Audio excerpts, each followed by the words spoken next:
for our graders this quarter. I just want to say to you guys in class, it's a whole lot more fun teaching with you guys here and hearing all your questions and your goofy comments. So I miss you, but here we go. With your gesture drawing, I want to remind you guys of all the things that I always teach you about persistence and the things that I forget to say on the videos. Give yourself credit for what you're getting done. You're learning something new and it's hard. And sometimes it might be easier to be doing it at home because you don't have anybody watching you and judging how well you're doing and those kind of things. But remember, practice is part of learning something new, and failure is part of learning something new. If you don't fail, then you're not trying. And when you watch me do these videos, remember, I've been doing this for 20 years, and you're just learning it. And so, make sure that you are using positive self-talk. You can do it. You will get it. And what you are doing is good enough. You don't have to be perfect the first 2 or 3 or 5 or 10 times that you try it. And remember, the amount of drawing experience that you have in reality will affect how easily you learn this. If you are a person that has done lots of sketching and drawing and likes that kind of stuff, then you have more experience. And this experience accumulates. And the only way to get it is to do it. So don't quit. Keep trying. You're going to improve the more that you do it. And if you remember from 6th grade, I wanted to add this in. We talked a lot about how you practice something. And the first time that you do it, and you compare it to what I did in the video, and then you have to analyze what you've done. Did I use those division sections correctly? Did I put the right things in the right places? If you did, then great. If not, then the next time you try it, try to get the different body parts in the correct sections of the division that we drew in there, those 8 heads high. And if your ovals are too wide, too round, work at narrowing them up so they look more like an arm. You have to be able to observe the things that you can improve on without getting upset, knowing that you're learning, you're skill building, and that you're going to get better. But you have to be realistic about what you need to work on. And that's part of the learning process, is being able to reflect, okay, I did this well, I didn't do this so well. So next time I'm going to try to focus on this new skill. It's building blocks, it's steps. You can't just go straight to being perfect at it. Okay, it takes months, years, who knows ever, however long. Okay, wherever your goals are at. But being afraid of somebody judging how good your work is, or avoiding doing it because you don't think you're good at it, or being a perfectionist about it too early on, is only going to keep you from having the fun experiences of being able to draw people doing fun things. Don't take it so seriously. It doesn't have to look awesome. But if you can look at it and you can interpret it as, oh, that person is rowing a boat, or that person is holding a flower, then you've successfully conveyed your idea. And that's what art is about. There's a lot of artists that are famous artists that get millions of dollars for paintings that draw stick people. So keep that in mind as we go forward. Okay, I'm going to switch the screen around and we're going to do some drawing.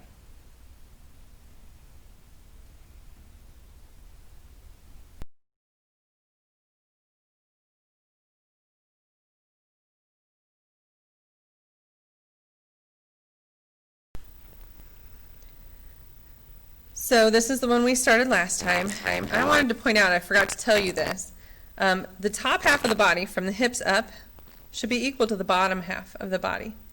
So if you're drawing a gesture drawing showing a person in action doing something, that is something that you're going to take into consideration. So these are some examples that I pre-drew for you to look at. So this gentleman here who's running, okay, and you'll see my scribbles, because I don't always do it right the first time. I have 20 years of practice. I sometimes make my oval too short or this one too long, and I have to switch it up. So you're going to see some scribbles in there where it's kind of hard to decipher what I was doing. Think about things. Get up and put your body in the position you're trying to draw and be like, okay, where's my arm in comparison to my leg? So if your person is running, the leg that's closest to you, if that leg is forward, right, you got a knee, then this arm is going to be forward, because when we run, we go opposites, right? Okay, this leg is going to be back. This toe is going to be down because he's pushing off the ground, right? This one's going to be up and flexed forward because it's getting ready to reach out so it can land and pull him forward again. The body's tipped forward because it's in motion. There's a line of motion here. You're going that way, okay? Have a funny little punch going on here, okay? Now, if you are here in class in person, what we usually do is I have you guys in groups, and one person stands up and poses and the other people draw them, which makes it a whole lot easier. What you can do since you're at home, if you have a magazine or if you have your computer handy, you could pull up a picture of maybe a sports picture or something that interests you, and you can look at that photograph and look at that person and try to draw them. When you're drawing somebody who's sitting down, I usually start with the hips when I'm drawing somebody who's sitting down, because that's a measurement too. So this is my measurement, and then I can go from there. This is halfway, right? So I know I've got 1.5 heads of torso, and I've got my neck and my head. This arm is closer to me. This arm is further away, and you'll notice I didn't even draw this arm back here. It's because you wouldn't see it. If you don't see it, then you're not going to draw it. This arm was behind the body, and it's kind of laying across their lap. Okay, and they're writing, or maybe they're drinking a cup of coffee, or who knows what. Okay, you want to think about depth when you're drawing somebody from the side. Remember when we learned about depth, 3D, here's your cube, right?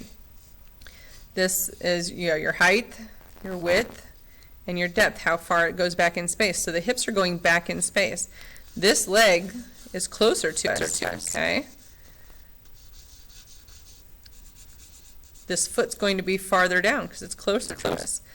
This leg is going to be farther away because you're showing that space, okay?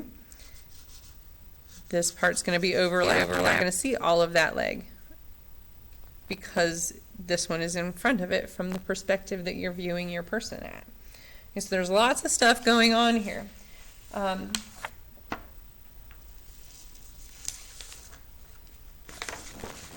just bring this guy back and draw one. We're going to draw a person carrying a briefcase. How about that? I don't know. Okay, so I've got my head, my neck, shoulders. Now if this person is sideways, okay, their body is going to be going this way, right? There's my arm. The other one's going to be back here. Torso is still about the same. Hips are still about the same. This leg, if he's coming, kind of walking this way, kind of towards me, okay, this leg's going to come out front. So I'm going to bring this knee over here, right? And this foot's going to be coming this way. And then if he's walking towards me, this leg has to be going back. That knee's going to be in a different spot because it's further back. This foot's going to be up higher because it's further back. What are his arms going to be doing? If his left leg is forward, then his left arm is going to be forward. So if he's got his briefcase in this arm, it's covered by the shoulder. Elbows still at the waist. Coming down, he's got his hand around the handle. You know how to make a cube, so you can do a briefcase or a suitcase or whatever it is. Maybe he's got a drink in this shoulder. Okay, so my hips, same angle as my shoulders.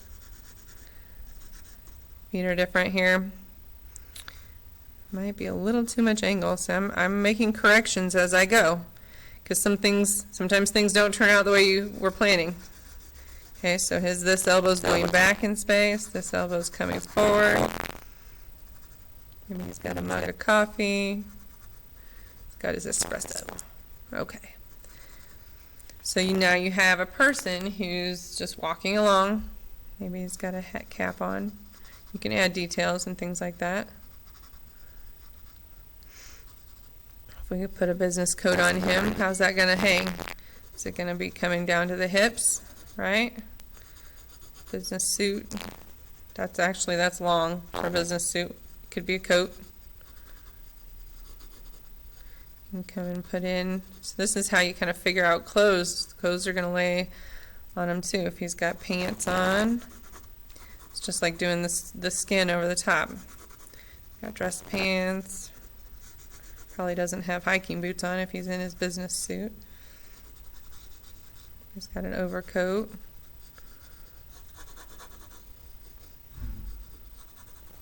So there's so much that you can do with this. It just takes a little bit of time. It doesn't have to be perfect. I want to show you, because I talked a lot at the beginning. Go figure. Go me.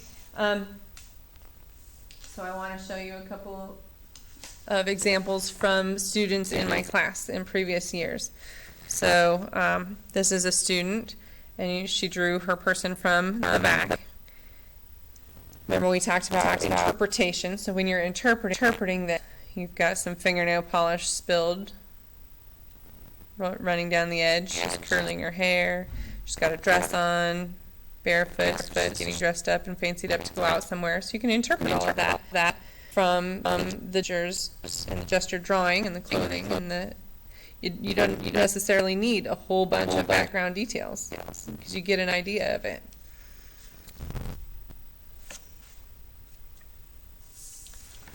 This one is another student work.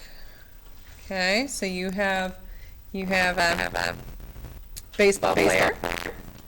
This is a great action drawing. He's in the middle of a swing, ready to take off.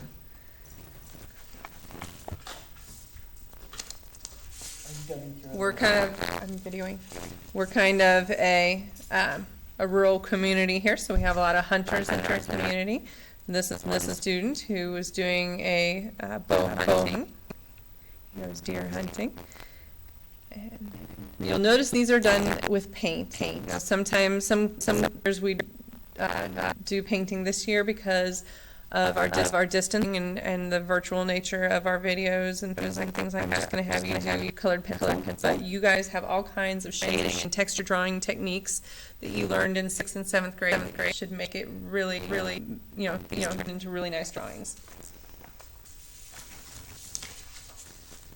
Here's another sketch. So now what I'd like you to do now is I'd like you to spend some time sketching. So these are student sketches. This person was playing with the idea of like a lightsaber sword fight, Star Wars. You can see where he erased the legs a number of times or changed the placement of things a number of times. So as you practice these action drawing skills, see what you can come up with that kind of tells a story. Like when you look at it, what you want from the viewer is you want them to look at it and read your picture. You want them to try to figure out what that person was doing. And you don't have to have all the color and all the information and stuff. Yeah, there's a lot you can figure out. So you've got somebody sitting down, drinking coffee, sitting on a park bench. This student added some curves and tried different arm movements all on the same person, which is kind of fun and interesting to watch. This person's kind of running forward. And when you draw them running forward, this was an early sketch, and it might look awkward a couple of times. But if you can recognize that it looks awkward, then you can look at that and say, okay, I need to change this. When a person walks, they don't look like that. I need to narrow this down or change the angle of this. So it's all part of the experience.